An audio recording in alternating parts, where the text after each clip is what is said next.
اور میں تم پر گواہ ہوں۔ اور فرمایا اللہ کی قسم کہ میں اپنے حوض کو یہاں اب اپنی آنکھوں سے دیکھ رہا ہوں۔ اور فرمایا خدا کی قسم مجھے تم پر یہ ڈر نہیں کہ تم شرک میں پڑ جاؤ گے، لیکن یہ ہے کہ تم دنیا کی محبت میں گرفتار ہو جاؤ گے۔ یہ بخاری شریف کی حدیث مبارک۔ اب یہ جو حدیث مبارک میں امور بیان کیے گئے، ان امور کا خلاصہ یہ بنتا ہے کہ نبی پاک صلی اللہ علیہ وآلہ وسلم احد شریف کے مزارات پر گئے، ساتھ میں منبر لے کر گئے، وہاں جا کے نماز ادا کی۔ نماز کے بعد آپ نے وعظ فرمایا، اور اس وعظ کے اندر آپ نے اپنے فضائل بھی بیان فرمائے اور آخرت کی فکر بھی دلائی۔ دنیا سے بے رغبتی، دنیا کی محبت سے بچ کے رہنا، ان چیزوں کا بیان بھی فرمایا۔ یہ جو چیزیں ہیں، یہ جو امور ہیں، یہ وہ ہیں کہ جنہیں ہم اپنی زبان میں عرس کہتے ہیں، کہ عرس میں کسی مزار پر جا کر صاحب مزار کے لیے دعا بھی کی جاتی ہے، تلاوت قرآن کی جاتی ہے، واعظ و نصیحت کا اہتمام کیا جاتا ہے، اللہ اور اللہ کے رسول کی عظمت و شان کا بیان ہوتا ہے، اللہ اپنے پیاروں کو جن انعامات سے نوازتا ہے اس کا بیان کیا جاتا ہے۔ تو ان ساری چیزوں کے مجموعے کا نام عرس ہوتا ہے۔ اب لفظ عرس جو ہے، اس کا معنی کیا ہے؟ عربی زبان میں عرس کہتے ہیں شادی کو، عرس شادی کو کہتے ہیں۔ اسی طرح عرس کا معنی ہے خوشی، اسی طرح عرس کا معنی ہے رات کے آخری پہر میں ٹھنڈی میٹھی نیند اور آرام کرنا، اس کے معنی ہے۔ اب اولیاء کرام جن کے عرس منائے جاتے ہیں، جن کی یاد قائم کی جاتی ہے، اسے لفظ عرس سے تعبیر کرنے کا مقصد کیا ہے؟ تو بات یہ ہے کہ عرس کا معنی چونکہ خوشی ہے، اس میں ایک شادمانی ہے، اس میں ایک مسرت ہے، اور یہ بندہ، یہ اللہ کا پیارا، یہ اللہ کا ولی جس دن خدا کی بارگاہ میں گیا، وہ دن اس کے لیے شادمانی اور مسرت کا دن تھا۔ وہ دن اس کے لیے شادمانی کا تھا کہ دنیا کے سارے جھمگٹوں سے، دنیا کی ساری تکلیفوں سے، دنیا کی آزمائشوں اور مشقتوں سے، بیماریوں اور پریشانیوں سے نکل کر اب جہاں یہ جانے والا ہے، سامنے فرشتے جنت کا کفن لے کے کھڑے ہیں، سامنے فرشتے اس کا استقبال کرنے کے لیے کھڑے ہیں،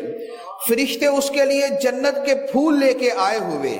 جنتی پھول اس کے سامنے رکھا جاتا ہے، اس کی خوشبو اسے سنگھائی جاتی ہے، اور اسے کہا جاتا ہے کہ چل اب اپنے رب کی طرف چل۔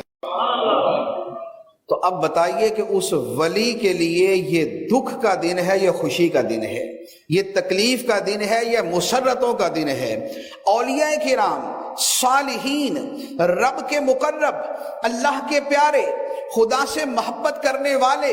کہ جن کی ساری زندگی اسی دن کے انتظار میں گزرتی ہے کہ کب رب کا بلاوا آئے گا، کب خدا کا بلانے والا آئے گا، اور کب ہم اپنے رب کی بارگاہ میں جائیں گے۔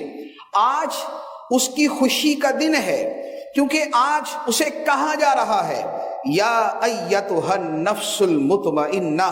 ارجعی الی ربک راضیۃ مرضیہ فادخلی فی عبادی وادخلی جنتی۔ یہ ندا اسے کی جاتی ہے، اے اطمینان والی جان، اے رب کے احکام پہ مطمئن رہنے والی جان، اے خدا کی طرف سے آزمائشوں پر ہر حال میں صبر کرنے والی جان، اے خدا کی نعمتوں پر شکر کرنے والی جان، اے ہر حال میں رب سے راضی رہنے والی جان، اے اپنے رب کے فیصلوں پر خوشی کا اظہار کرنے والی جان، اے نفس مطمئنہ ارجعی الی ربکی، لوٹ اپنے رب کی طرف، راضیۃ مرضیہ، اس حال میں کہ تو اپنے رب سے راضی ہے، تیرا رب تجھ سے راضی ہے۔ لوٹ اپنے رب کی طرف اس حال میں کہ تیرا رب تجھ سے راضی ہے اور تو اپنے رب سے راضی ہے۔ فادخلی فی عبادی وادخلی جنتی، اے اطمینان والی جان میرے بندوں میں داخل ہو جا اور میری جنت میں داخل ہو جا۔ تو اب غور کیجئے کہ جس دن ولی کو یہ ندائیں ہو رہی ہوں کہ آجا اپنے رب کی طرف، تیرا رب تجھ سے راضی ہے، تو اپنے رب سے راضی ہے، آجا خدا کے بندوں میں شامل ہو جا، آجا رب کی جنت میں شامل ہو جا، داخل ہو جا، تو بتائیے کہ یہ دن اس کے لیے خوشی، مسرت، شادمانی اور عرس کا دن بنے گا یا نہیں بنے گا؟ تو یہ ہے جو عرس کے دن سے اس کو تعبیر کیا جاتا ہے۔ پھر یہ خوشی کا دن، یہ مسرت کا دن اس کے لیے کیوں نہ ہو کہ اب بندہ مومن، وہ ولی اللہ، وہ اللہ کا دوست جو قبر میں جا رہا ہے، قبر میں جاتے ساتھ ہی فرشتے آتے ہیں، سوالات کرتے ہیں، اور سوالات کے اندر تیسرا سوال اس سے ہوتا ہے، ما کنت تقول فی حق ھذا الرجل، تم اس ہستی کے بارے میں کیا کہا کرتے تھے؟ اب سرکار دو عالم نور مجسم صلی اللہ علیہ وآلہ وسلم کی ذات مبارکہ اس کے سامنے موجود ہے، یا تو آقا کریم علیہ الصلوۃ والسلام اپنے وجود مبارک کے ساتھ اس کی قبر میں موجود ہیں، اور یا درمیان سے پردے ہٹا دیے گئے، نبی پاک علیہ السلام کا جلوہ دکھایا جا رہا ہے، دیدار مصطفیٰ سے مشرف کیا جا رہا ہے، اور اب پوچھا جا رہا ہے اس ہستی کے بارے میں تم دنیا میں کیا کہا کرتے تھے؟ وہ نبی پاک علیہ السلام کو دیکھتا ہے، کہتا ہے ھذا نبینا، یہ تو میرے نبی ہیں، ھذا رسولنا، یہ تو میرے رسول ہیں، ھذا محمد الرسول اللہ، یہ تو محمد ہیں، اللہ کے رسول ہیں، سید المرسلین ہیں، خاتم النبیین ہیں، رحمت للعالمین ہیں، شفیع المذنبین ہیں، انیس الغریبین ہیں، راحت العاشقین ہیں، یہ تو قبر میں مجھے راحت پہنچانے کے لیے تشریف لائے ہیں۔ تو اب جسے قبر میں آقا کریم صلی اللہ علیہ وآلہ وسلم کا جس دن دیدار ہوگا، وہ دن اس کے لیے مسرت کا دن ہوگا، وہ خوشی کا دن ہوگا، وہ شادمانی کا دن ہوگا، وہ اس کے لیے عرس کا دن ہوگا۔ اور پھر یہ خوشی کا دن اس کے لیے کیوں نہ ہو کہ قبر میں جب وہ اپنے سوالات کے جواب دے دیتا ہے تو اب فرشتے اس سے کہتے ہیں، نم کنومت العروس، سو جا جیسے دلہن سوتی ہے، ایسے سو جا جیسے دلہن سوتی ہے۔ اب اسے کہا گیا کنومت العروس، جیسے عروس سوتی ہے، دلہن سوتی ہے، اسی عروس سے اس کا یوم عرس بن گیا کہ آج کے دن اس کو یہ ندا کی گئی تھی کہ دلہن کی طرح سو جا، تو اب اسی کے نام سے اس دن کا نام عرس کا دن بنا دیا گیا۔ اور پھر یہ جو اس کو کہا جاتا ہے کہ نم، سو جا، یہ کیوں کہا جاتا ہے؟ یہ اس لیے کہا جاتا ہے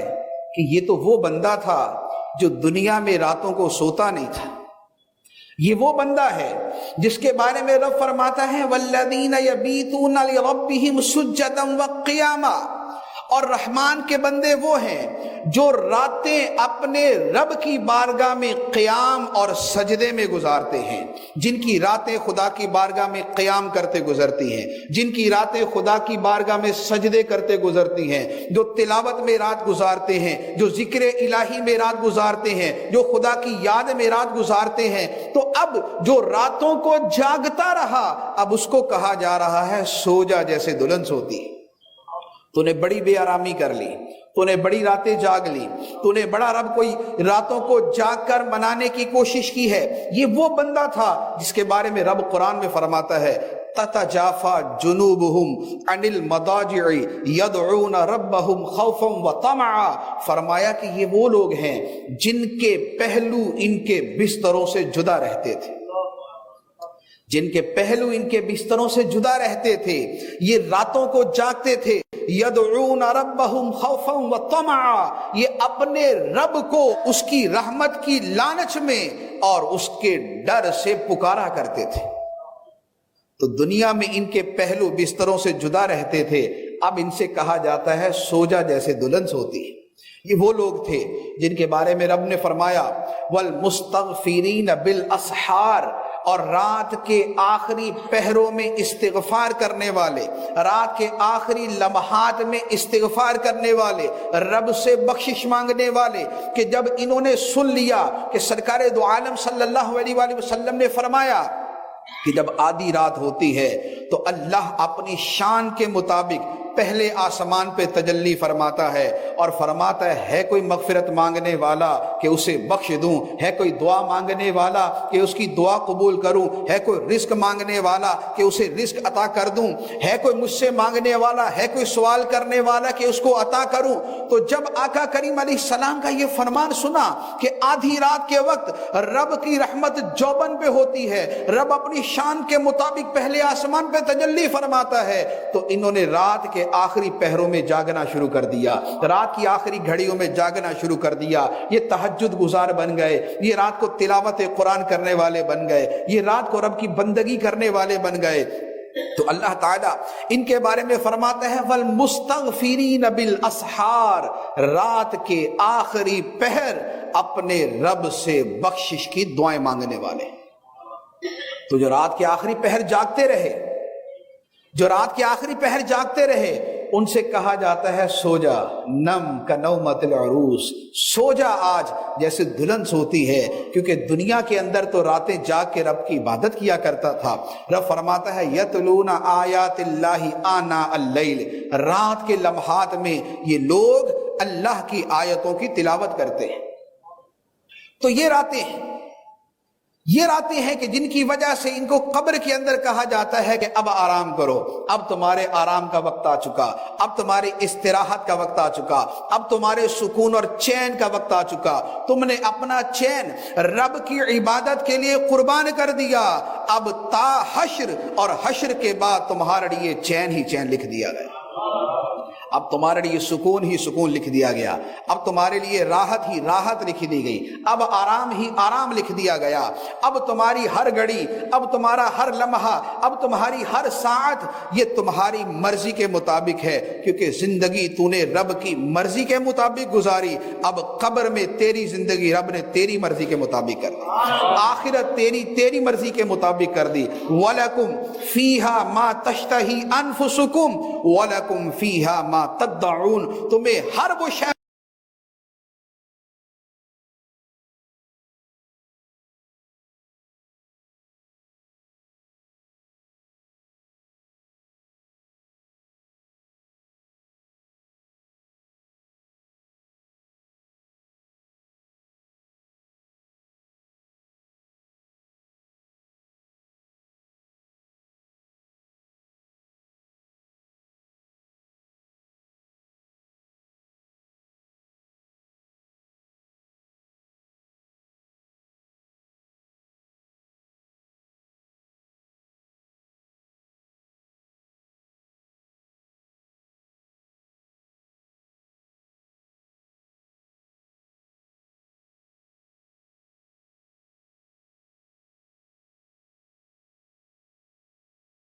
الا ان اولیاء اللہ لا خوف علیہم ولا هم یحزنون الذین آمنوا وکانوا یتقون۔ فرمایا سن لو، اللہ کے دوستوں پر نہ کوئی خوف ہوگا اور نہ وہ غمگین ہوں گے، اور اللہ کے ولی وہ ہیں، فرمایا الذین آمنوا وکانوا یتقون، اللہ کے ولی وہ ہیں جو ایمان میں کامل تھے اور پوری زندگی تقوی کے مطابق گزارتے تھے۔ ایمان میں کامل، تقوی میں کامل، ورع میں کامل، خوف خدا میں کامل، جن کی زندگی تقوی کے پیکر میں ڈھلی ہوئی، جن کی زندگی خوف خدا